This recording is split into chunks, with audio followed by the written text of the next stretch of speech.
আসসালামু আলাইকুম। আপনি কি জানেন জিনা করলে কি হয়?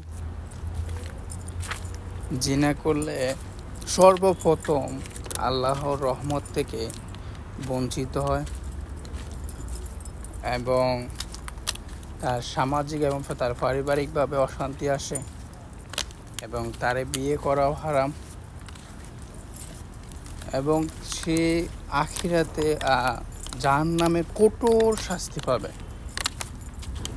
তো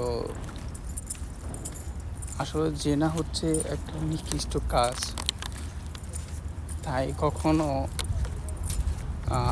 জেনা করবেন না, করার চেষ্টাও করবেন না। আল্লাহর কাছে ক্ষমা চাবেন, প্রার্থনা করবেন যাতে আল্লাহ তাআলা জিনা থেকে দূরে রাখে আমাদের সবাইকে, সেই দোয়াই করবেন।